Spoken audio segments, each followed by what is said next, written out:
Hello guys, कैसे हैं आप लोग। मैं आशा करता हूं कि आप ठीक होंगे। इस समय हम लोग डिस्कस कर रहे हैं इंटर की प्रोज फ्लैमिंगो से, और कुछ चैप्टर की मैंने समरी डिस्कस कर दी है। आज हम लोग 6 चैप्टर देखने वाले हैं। इसका नाम है पोएट्स एंड पैनकेक। ठीक है, ये चैप्टर काफ़ी कंफ्यूजिंग है, तो इसको पढ़ने से पहले आइए देख लेते हैं, इसकी समरी को डिस्कस कर लेते हैं। और काफ़ी बड़ा चैप्टर है और काफ़ी कंफ्यूजिंग भी है। तो चैप्टर को पढ़ने से पहले अगर हम लोग समरी देख लेते हैं तो चैप्टर पढ़ना आसान हो जाएगा। और जिन बच्चों को क्वेश्चन आंसर करने हैं, एग्ज़ाम जैसा कि आप जानते हैं कि करीब ही हैं, 22 तारीख से एग्ज़ाम होने वाले हैं, तो उनके लिए भी ये यूज़फुल हो रहेगा। और वो क्वेश्चन चाहे लॉन्ग हो चाहे शॉर्ट हो, वो अच्छी तरीके से कर पाएंगे। ये लेसन जो है अशोका मित्रन के द्वारा लिखा गया है। तो आइए देखते हैं कि लेसन बड़ा है, तो बिना इंतज़ार किए हुए इस लेसन को समरी को डिस्कस करते हैं। ये हमारे पास किताब जो है ये एनसीईआरटी की है, और अगर आपके पास बुक है तो आप उसको खोल लीजिए, क्योंकि लाइन बाय लाइन हम जो है इसका एक्सप्लेनेशन करने वाले हैं। ठीक है। द ऐसे poets and pancakes is an extract from Asokamitran's book my years with boss. एक ये जो ऐसे पोएट्स एंड पैनकेक है, ये अशोका मित्रन ने एक किताब लिखी थी जिसका नाम था माई ईयर्स विद बॉस। वहाँ से कुछ अंश जो है वहाँ से लिया गया है। The boss was S Vasan who founded the Gemini studio. Boss जो थे जिनका नाम एस वासन था, who founded the Gemini studios, उन्होंने जिमनी स्टूडियो की स्थापना की। Which produce a number of the films, जहाँ पर बहुत सारी फिल्मों को प्रोड्यूस किया गया। That influence every aspect of Indian life, जो भारतीयों की ज़िंदगी के प्रत्येक पहलू को प्रभावित किया। Pancakes was the brand name of the makeup material. और पैनकेक्स था क्या? ये मेकअप मटेरियल का एक ब्रांड नेम था। The Gemini studios bought a lot of it, Jimny studio में से बहुत बड़ी मात्रा में लाया जाता था। Many well known actress must have use that material, बहुत सी उस ज़माने की जो फेमस एक्ट्रेसेस थी, नायिकाएँ, उन लोगों ने इस मटेरियल का इस्तेमाल किया होगा। It was use by the makeup man to turn decent looking actor into the hideous looking monster. इसका प्रयोग इसलिए किया जाता था ताकि it was use by makeup man, इसको मेकअप मैन के द्वारा इसको इस्तेमाल किया जाता था ताकि to turn decent looking actor, ताकि जो अच्छा एक्टर दिख रहा था, इनटू हिडियस लुकिंग मॉन्स्टर, उसको एक तरीके से एक दानों के समान दिखाना रहता था, घिनौने एक्टर के रूप में। In fact it was because most of the shooting of the film was done on the sets. In fact वास्तव में it was because most of the shooting of film, क्योंकि फिल्मों की जो शूटिंग हुआ करती थी वो ज़्यादातर सेट पर होती थी। The sets and the studios light required, अच्छा सेट और स्टूडियो को प्रकाश की ज़रूरत थी। That every pore of players faces was close, इसीलिए था कि प्लेयर के चेहरे के ऊपर जो पोर थे, जो निशान थे रुओं के, वो भर जाए, इसलिए मेकअप किया जाता था। ठीक है। A strict hierarchy was maintain in the makeup department to make the actor look ugly. अच्छा, एक हायरार्की का इस्तेमाल किया जाता था, was maintain to makeup department के द्वारा, ताकि एक्टर को वो अगली दिखाया जा सके, बदसूरत। The chief makeup man made the hero, जो चीफ मेकअप मैन होता था वो हीरो का मेकअप करता था, एंड द हीरोइन का मेकअप करता था उसको अगली बनाने के लिए। His senior assistant made the second hero and heroine अगली, सो फोर्थ। और जो सीनियर असिस्टेंट होता था वो सेकेंड हीरो और हीरोइन जो होती थी उसको मेकअप किया करता था। It was the office boy job to make the side actor ugly, और एक बंदा ऑफिस बॉय था, वो जितने भी साइड एक्टर होते थे उनकी लेपकपोती मचाता था। The makeup department hired an office boy, इस डिपार्टमेंट में एक ऑफिस बॉय था। He was not a boy but a 40 years old man, इसका सिर्फ नाम ही बॉय था, लेकिन ये 40 साल का एक व्यक्ति था। He had join the studios years ago, कई साल पहले इसने स्टूडियो को ज्वाइन किया था। ही believe that he had a great talent, और इसका मानना था कि उसके अंदर एक बहुत अच्छी प्रतिभा थी। And hope to become a star actor, director, screen writer और लिरिक्स राइटर। इसका मानना था कि हम इस स्टूडियो में या तो स्टार एक्टर बनेंगे, नहीं तो डायरेक्टर बन जाएंगे, नहीं तो स्क्रीन राइटर बन जाएंगे, नहीं तो फिर लिरिक राइटर बन जाएंगे। बट ही वॉज फ्रस्ट्रेटेड, लेकिन वो बहुत ज़्यादा दुखी था।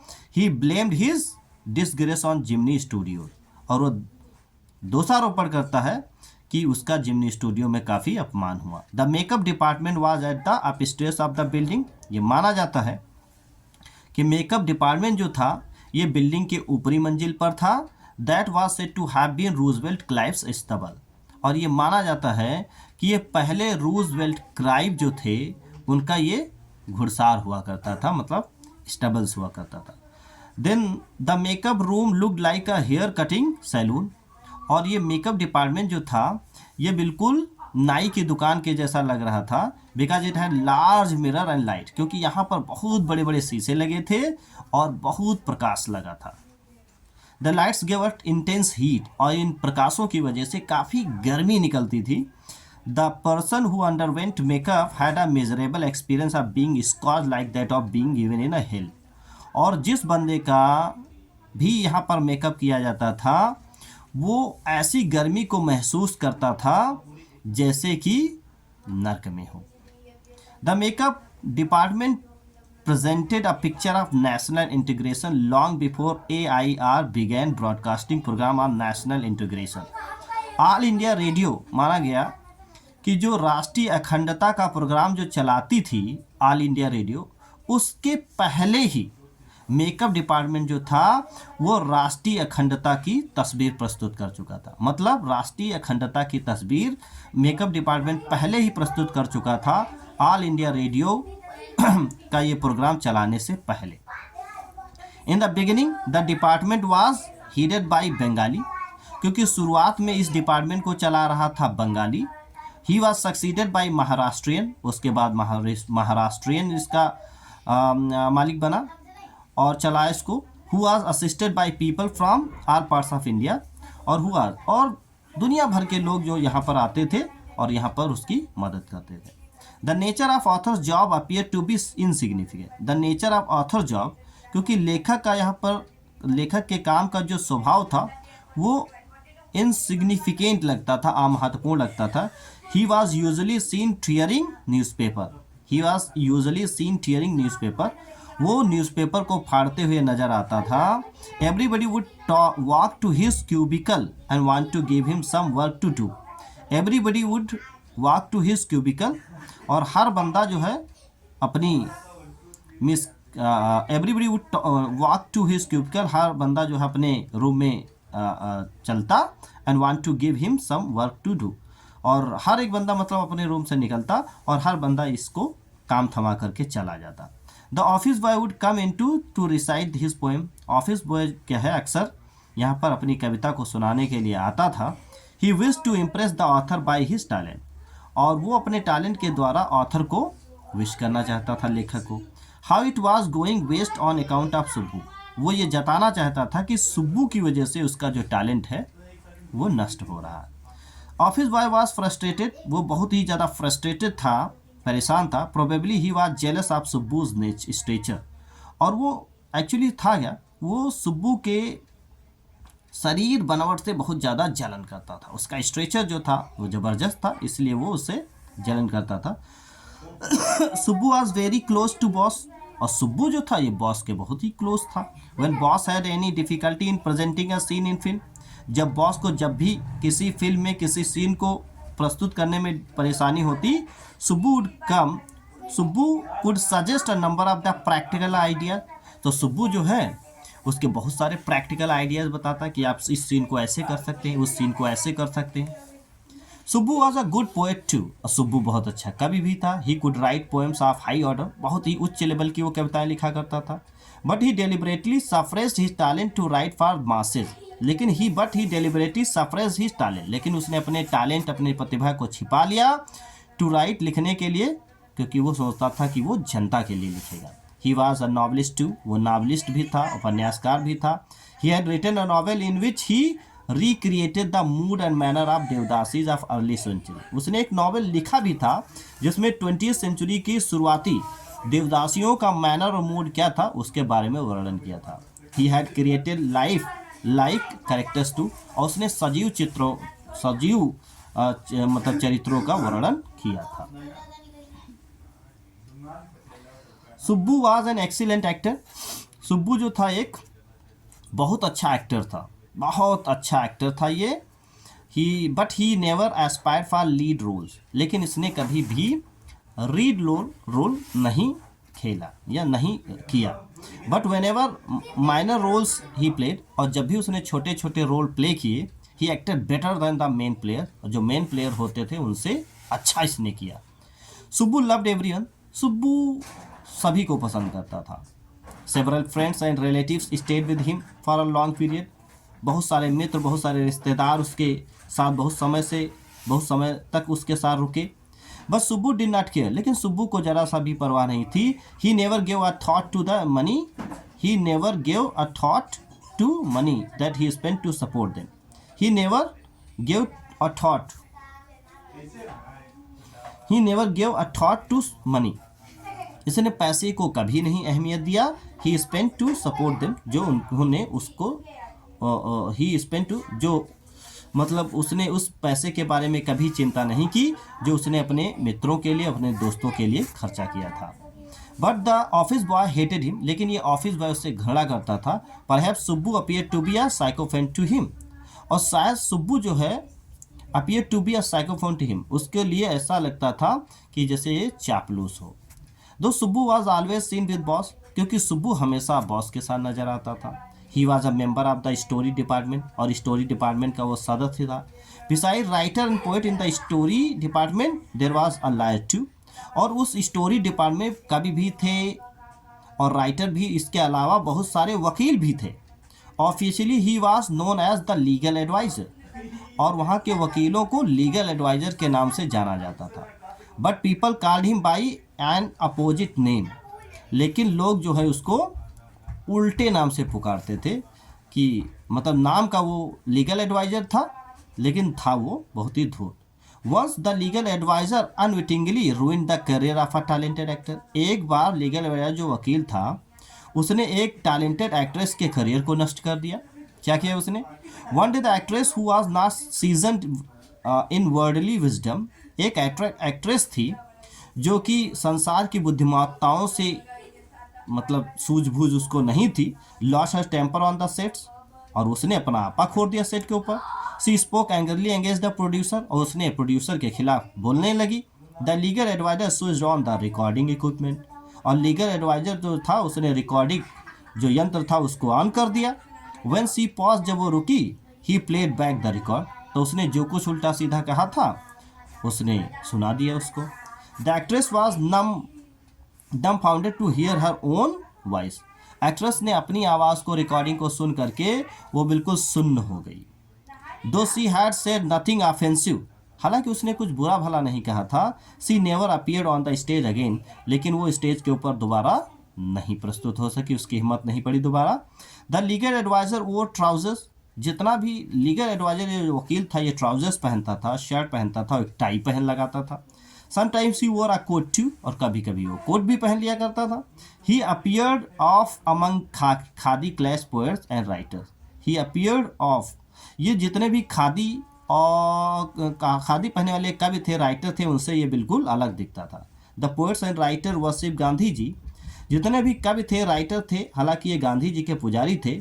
दो they had no affiliated to his idea, लेकिन उनके विचार गांधी जी से बिल्कुल नहीं मिलते थे। But they were averse to communism, बल्कि ये लोग साम्यवाद के बिल्कुल उल्टा थे। दे हैड अ नोशन, इनके अंदर एक ऐसी धारणा थी that a communist loved nobody, कि जो साम्यवादी होते हैं वो किसी से मोहब्बत नहीं करते। ही वॉज एन अनार्चिस्ट, बल्कि वो अराजकतावादी होते थे मतलब। The feeling against communism were wide spread in south Asia, और ये साम्यवाद के खिलाफ जो भावनाएं थी वो पूरे दक्षिणी इंडिया में फैली हुई थी।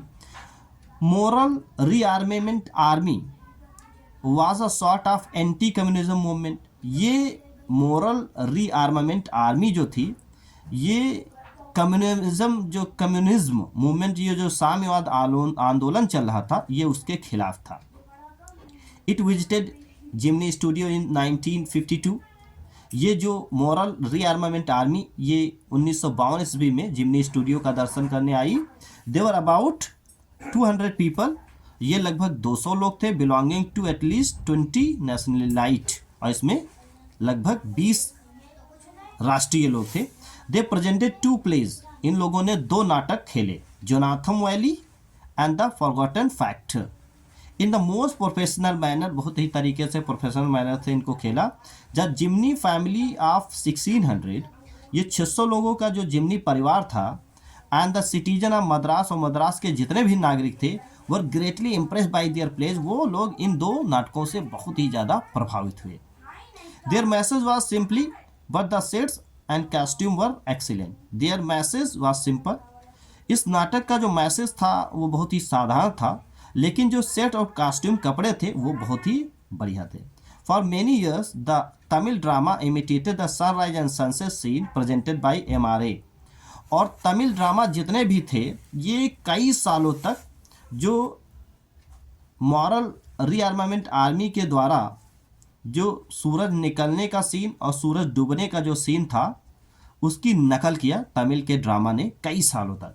The scene were presented on a bare stage with white background. अच्छा, सीन को किस तरीके से प्रस्तुत किया जाता था? वाइट बैकग्राउंड रहता था और बेयर स्टेज रहती थी, उस पर इस सीन को खेला जाता था। And a tune played on a flute, और हल्की हल्की बांसुरी की आवाज़ आती रहती थी। But the MRA did not influence the outlook of Jimny bosses, लेकिन ये जो MRA थी, मतलब मॉरल रीआर्मामेंट आर्मी जो थी, डिड नॉट इन्फ्लुएंस, इसने प्रभावित नहीं किया जिमनी स्टूडियो के जो बॉसेस थे उनके नज़रिया को।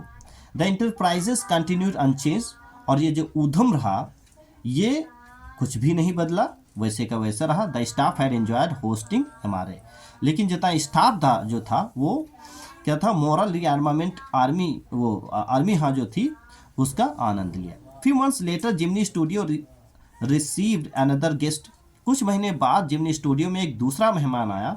It was an Englishman, और ये एक अंग्रेज था। Nobody knew who he was, कोई नहीं जानता था ये बंदा कौन है। Some said he was a poet, कोई कह रहा था कि वो कवि है था। But he was not one of the poets known to them, लेकिन वो जिमनी स्टूडियो के लोग जितने कवियों को जानते थे उनमें से ये नहीं था। Some believe that he was an editor, कुछ लोग तो मानते थे कि ये एडिटर है, संपादक है। Because the top man of the Hindu were talking the initiative, क्योंकि जो हिंदू जो न्यूज़पेपर है उसके जो टॉप मैन जो थे उसका जिक्र शुरुआत ही में किया जा चुका था, तो ये लोग सोच रहे थे शायद ये एडिटर हो। But he was not the editor of any newspaper, लेकिन ये जो बंदा था ये किसी न्यूज़पेपर का संपादक नहीं था। ठीक है, with the staff of Jimny studio had heard up, जिसके बारे में जिमनी स्टूडियो के स्टाफ ने किसी ने भी इसके बारे में नहीं सुना था।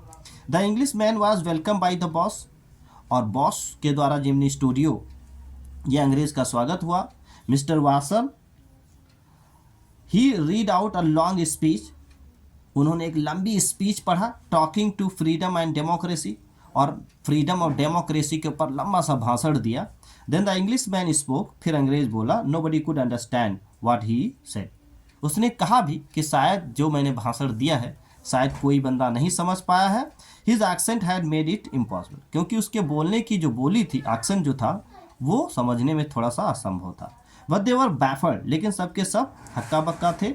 They could not understand the purpose of his visit, वो सब के सब जनता ये नहीं जान पाई कि ये बंदा यहाँ पर आया क्यों था। They made Tamil film for simple people, वो लोग सिंपल पीपल, साधारण लोगों के लिए तमिल मूवीज़ बनाए। Who could not be expected to have any interest in English poetry, इनका मानना था कि इंग्लिश पोइट्री में इनका कोई रुचि नहीं है। The visit of English man remain a mystery, और ये अंग्रेज किस लिए आया था यहाँ पर ये रहस्य ही रहा, कोई नहीं समझ पाया। The author saw notice in the Hindu, फिर लेखक ने हिंदू में एक नोटिस देखा। द हिंदू इनकाउंटर पेज पर क्या देखा? नोटिस देखा। The Encounter, a British periodical, ये इनकाउंटर नाम का ये एक साप्ताहिक न्यूज़पेपर था।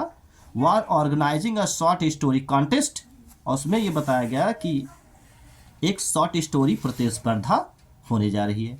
The author had never heard of the periodical, लेखक ने पहले साप्ताहिक न्यूज़पेपर के बारे में नहीं सुना था, इनकाउंटर के बारे में। He wanted to send an entry, और वो उसमें एंट्री लेना चाहता था। He wanted to have some information about it, उसने क्या किया, वो इसके बारे में कुछ सूचना लेना चाहता था।